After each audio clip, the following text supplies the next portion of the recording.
You wonder why I did that, right? Sometimes when you sit in front of the camera, looking direct into it, it feels like I'm about to reveal something from within. And it's like, okay, how do I, comport myself and all of that? It is always exciting coming. Good morning, good afternoon, good evening, good everything. Wherever you are, yes, wherever you are on the surface of the earth, seeing me and listening to me. Super exciting, I must tell you. Honestly, super exciting. Welcome to the WordCafe live show. This is the space where we come in to lean on one another's experience and forge a positive path,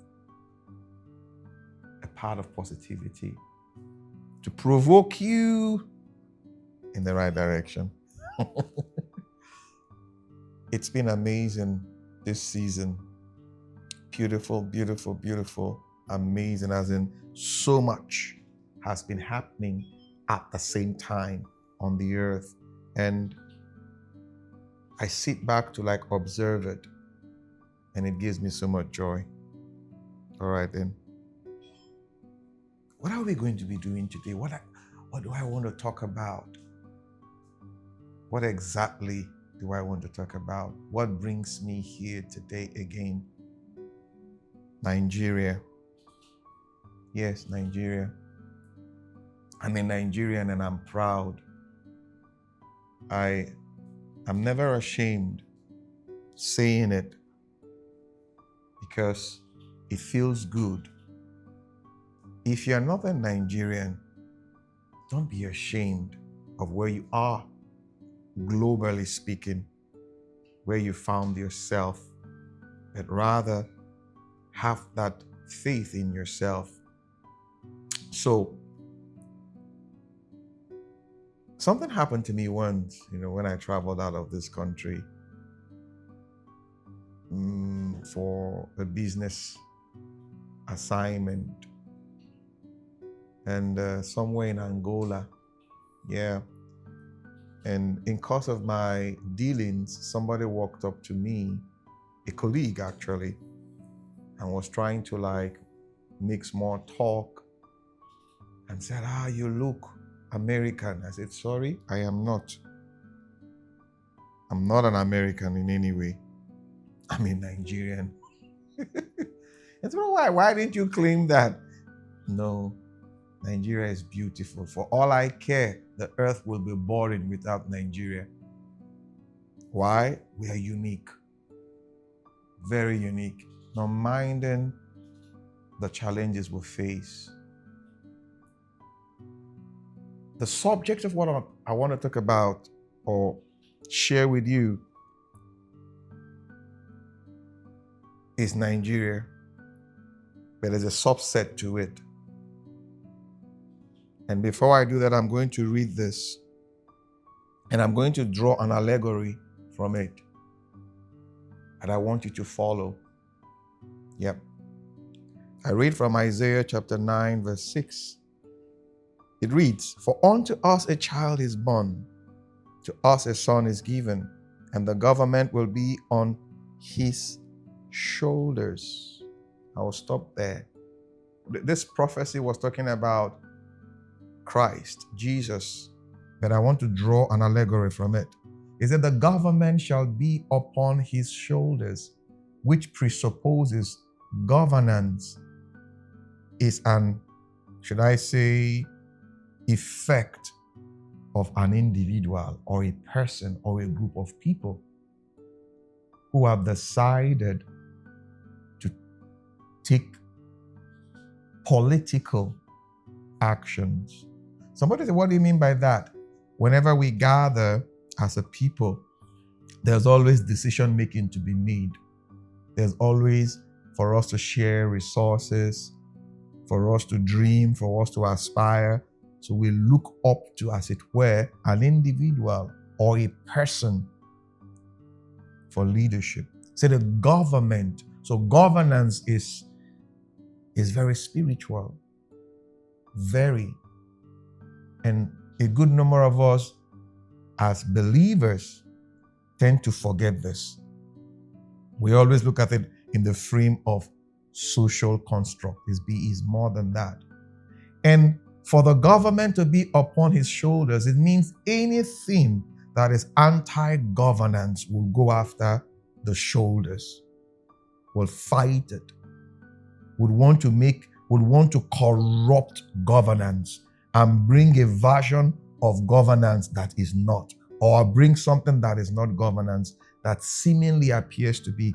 And that's why you see over the different timelines we've come to see, we see definitions, or would I call it creations of men in terms of governance. And we come to hear things like democracy and what have you. But it boils down to the shoulders that drives it. He said, the government shall be upon his shoulders.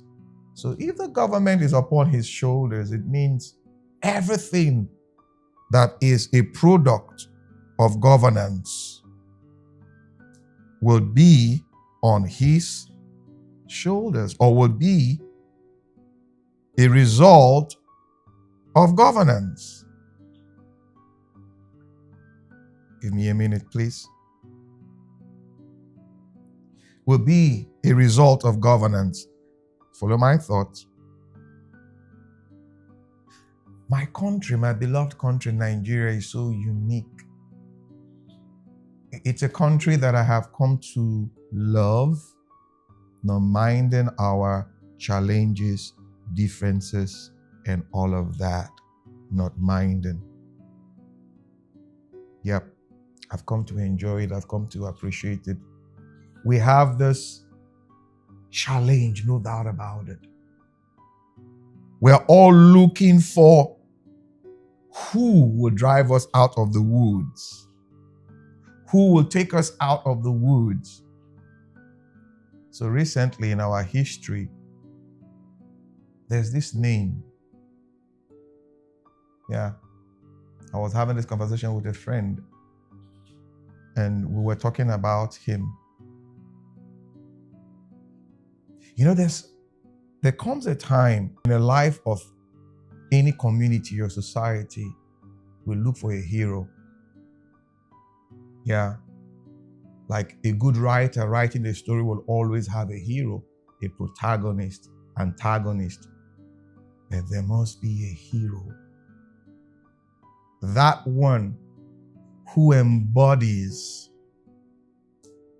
the aspiration, hopes, dreams of the people and creates this high standard, best possible for all to aspire to.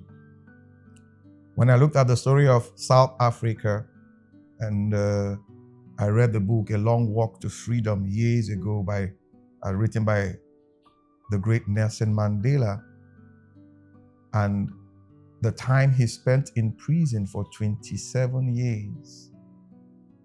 He went through what I describe as the perfect cycle of sevens in prison. But when he came out, he became this standard for all of us to rise to. He didn't preach violence. He didn't preach hatred. The day I mentioned that I was having a discussion with my children, and I told them about Nelson Mandela, how he spent 27 years in prison. And they were like, wow, Daddy, 27 years? That's the better part of his life in prison. If he was 20, do the math. If he was 30, do the math. If he was 50, do the math. But he came out not bitter. He came out refined. He became the best of us. That we all, politically speaking, he defined the tone. That even till the next maybe 20 years, I don't think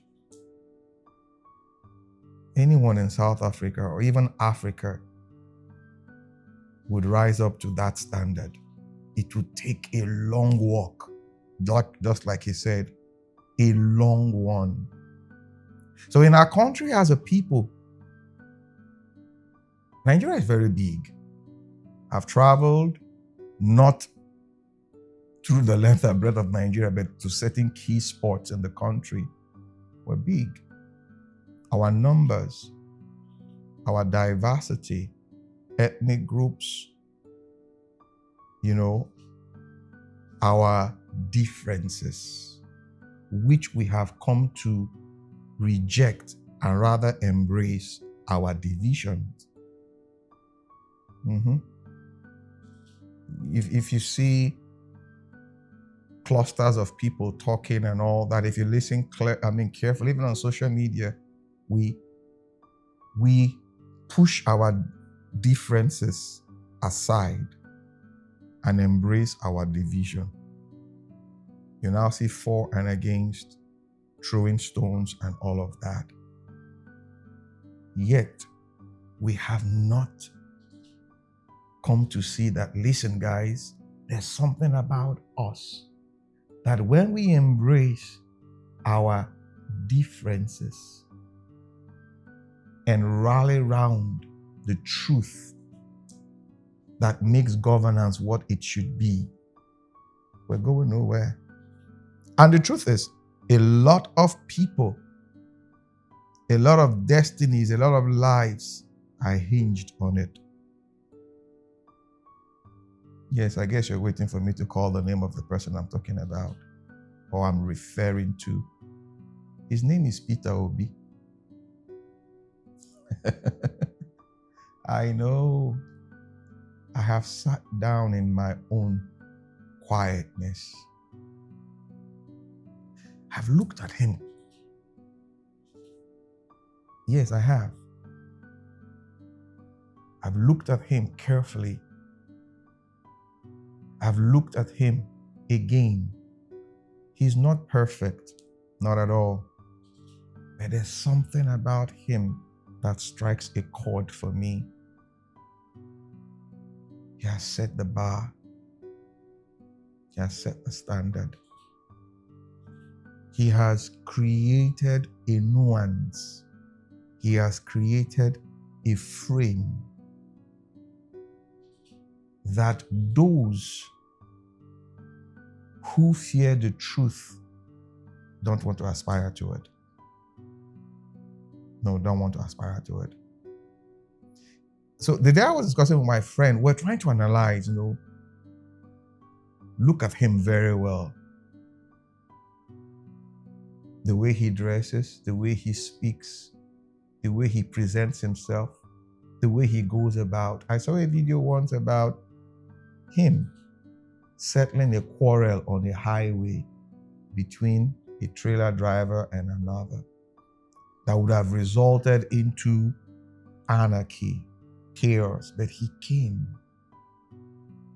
and he settled the quarrel and the people moved on.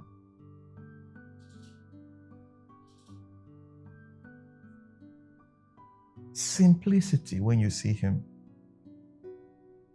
Simple, the way he dresses, the way he carries himself, the way he talks about the nation, his belief. A good number of us have lost faith in Nigeria. A good number. It's like saying, can anything good come out from this place?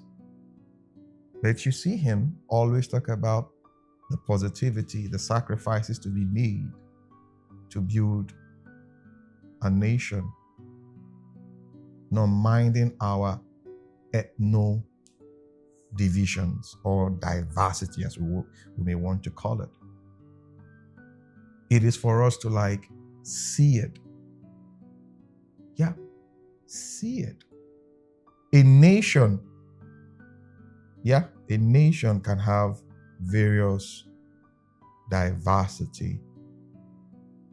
There is a nation, they are aspiring to something, they are working to something. And that is what we should do as a people. as a nation, as Nigerians. Yeah. Somebody will say, well, are you sure we can get there? Yes, we can. Yes, we can. Why? Because heaven is invested in us. You know, you heard me. I said heaven is invested in us. And somebody said, how do you know that? Okay. Mentally, look at it. Our numbers. Look at it. Our creativity, our resilience, our resourcefulness, what we stand for. You think is ordinary. It isn't. Let me tell you something. If there's nothing in a place, take my words for it, there will be no fight over that place. If there is something, if there is a treasure in a place, if there's value in a place or in a thing, watch closely. There will be battle for it. Now, I've come to understand that life doesn't give to you what you deserve. It only gives to you what you negotiate for. I will explain. And that is where we all need to rally around. Truth, value, authenticity. You know, when Jesus came, I'll use that story as an allegory, and I want you to listen. A lot of people complain about him, the Pharisees, the Sadducees, how he was working with, publicans, eating. But nobody could lay a finger on him to say he did something wrong. Follow my thought. When it was time to wrestle power from the thief who came to steal, to kill, and to destroy, Jesus went to hell. A close proximity fight. Like you put two boxers in a ring. The ring is so small, they're going nowhere. So Jesus went close, if not closer. He fought death and took the keys. So if you think saving Nigeria will be from a distance, you're wrong. Very wrong. You know, when you read scriptures and you see that he was nailed to the cross, those who have encountered the divinity of Christ, when he shows them, they see the nail prints. Yes, immortality has nail prints. That's to tell you he was scarred. So sometimes, if not all the time, when you want to fight for the truth, fight for value, you must be ready to pay the ultimate price. You will be scarred.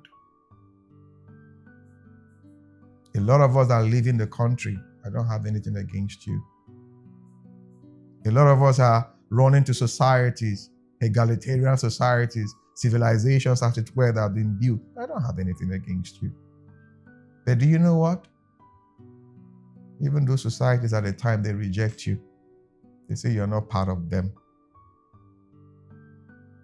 There's no place like home. So our destiny as a people, collectively speaking, it is somehow being propagated, lifted by one man or in a man. It's not his fault. Do you know that it's not his fault? It's just like a football game. A whole nation sits and watching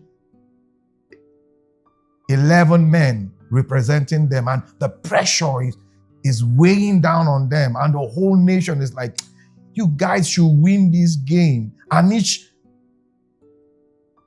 goal they make, the whole nation vibrates. We're shouting, excited.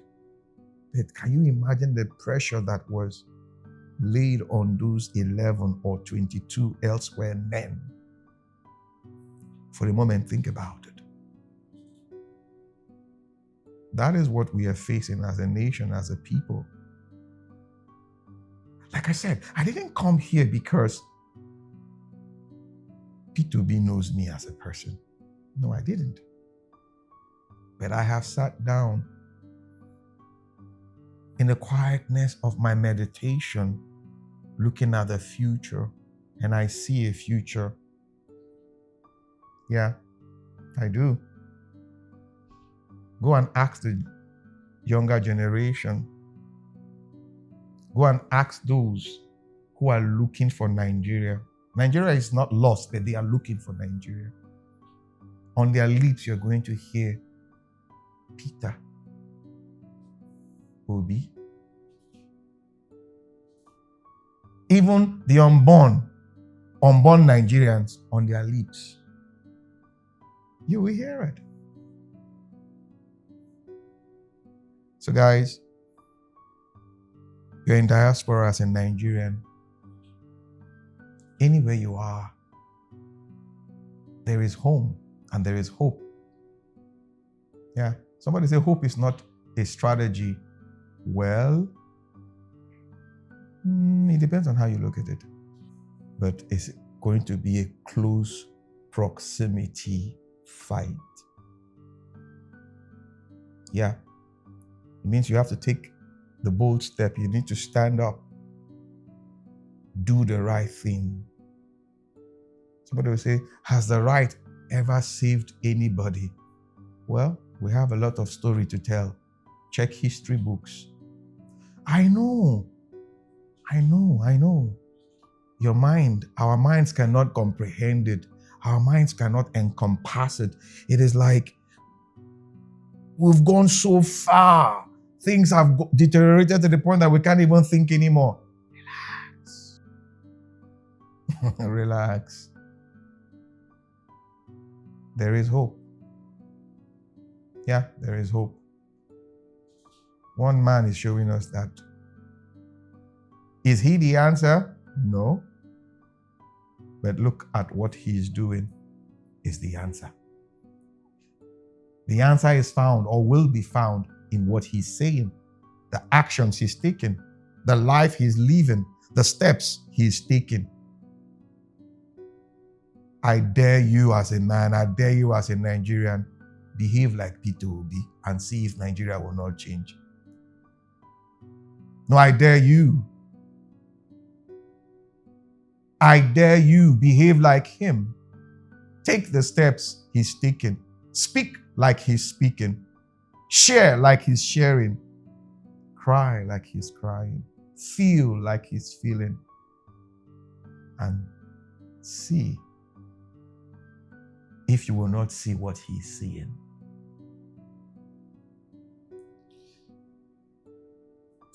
I know. And this is what I came to do on the show today, just to encourage you as I encourage myself to take responsibility, to own it, to look at the picture and see myself in it. Yes, like I will say that selfishness. Yeah. For Nigeria. And you walk in it. I'll leave you with these words. I started with it and I'm going to end with it. Unto us, a child is born. To us, a son is given. The government will be on his shoulders. Yeah, his shoulders, his arms will be raised up. he will need that support. Who's with me? Who's ready? Yep. Yeah, this is a space where we come in to lean on one another's experience to forge a positive path. This is what we do on the show. Yep. Yeah. Do follow us on all our social media handles. Facebook. I forgot to mention that we're even on Spotify. Yes. TikTok, LinkedIn, and we have a YouTube channel. Have you subscribed? Go ahead. Let's build that community. Hit the notification button. Subscribe and hit the notification button that whenever contents like this come, you'll be the first, to drink from it. Thank you. You are part of the reason, if not the reason why we are here. Till I come your way again. My name is Amachree Isoboye.